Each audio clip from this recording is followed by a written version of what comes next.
Hi, I'm going to sidetrack for a minute from the last part of the other book of Bill Eisen's, the Agasha Discourses, and I'm going to jump to the Agasha Master of Wisdom, the other book, one of the other books that Bill wrote, um, because I came across something on reincarnation might find interesting. Check the time again. Okay, reincarnation and karma. Agasha states that each one of us, being a spark of divine consciousness from the core of life, is growing toward a state of individual realization and personal responsibility. This action is taking place either consciously or unconsciously in everyone. Therefore, each of us, as this divine spark, is a part of and an expression of the oneness, the universal consciousness that men call God. In the beginning, the soul, this divine spark from the oneness, seeking an objective expression, moved from the perfect consciousness of immensity into the difficult, imperfect forms of the material world. Through a period of eons, through countless cycles of physical expressions, we have evolved and unfolded to where we find ourselves today, well on the road towards self-realization. This advancement is achieved through the principle of reincarnation, the continual re-embodiment of the soul in a physical body. Though one will go through the change called death, the individual will be born again after a sojourn in the astral world of approximately 100 to 300 years on the average. There is no fixed time for this period. The new embodiment will then offer him the opportunity to correct the mistakes of the past and thus learn the new lessons that life has to offer. But the principle of reincarnation does not go on forever. Once man has perfected himself in every lesson the world has to teach, he then ascends unto the higher consciousness of immensity, never to return again unto the physical plane of life. This principle of reincarnation applies to all life, incidentally. The cat returns to be a better cat. The flower becomes another flower, and the butterfly returns to be a caterpillar once more. Thus all life is perfecting itself through countless cycles of physical re-embodiments. In these periods of learning, the thoughts and actions of an individual will produce reactions called karma, a law which decrees that no one may do harm to another or to himself without returning a like harm or some other adverse reaction back to himself. This is the same as in physics. For every action there is an equal and opposite reaction.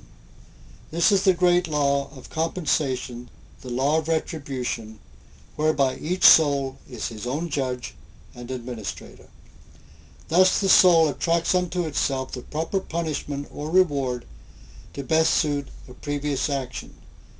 These actions in our daily lives are registered in the soul itself, in what is known as the Akashic record, and there they remain as a permanent record, which in the final analysis must be rectified or balanced as we seek to attain universal wisdom.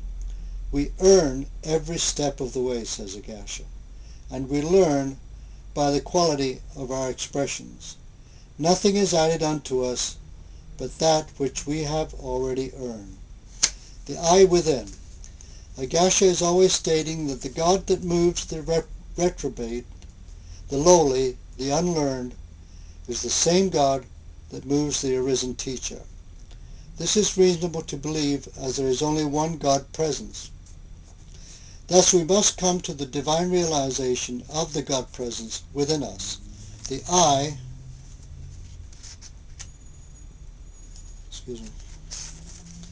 within. And we must strive to understand that we are pulsating with this God presence. The overall picture of life, then, is simply all there is, and the supremacy of all of this is the absolute, the oneness that we refer to as God, the supreme force, the supreme being.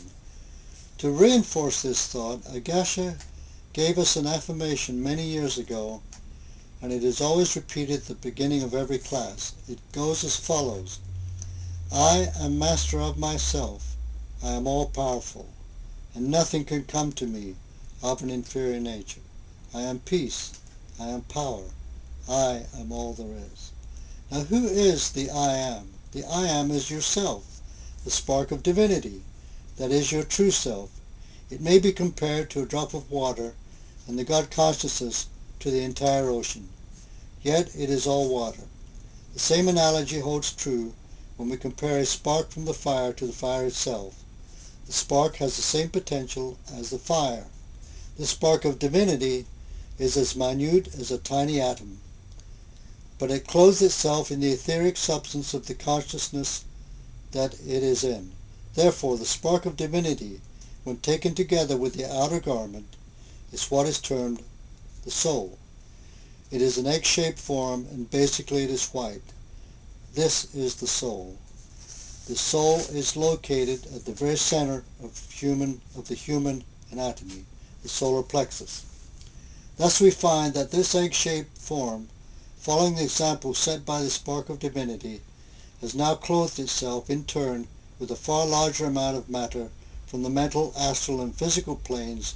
This is your physical outer body, which you call yourself. Yet your true self is that minute spark of divinity, which is at the very core of the soul. That is the real you. But as we said earlier, the divine spark is also a part of and an expression of the oneness. Therefore, the amazing thought that must now be brought out is that the I within you, the true self, is in fact God. Well, that's pretty profound. Okay. Well, let's see. Well, I've got a few more minutes. I'll read a little of the following. The world to come. Agasha has often said that since the I within records everything we have ever experienced down through the eons of time, it is well that we are oblivious to those things done in the flesh while we were evolving to become the human that we are today, and the human that we will be in the worlds to come.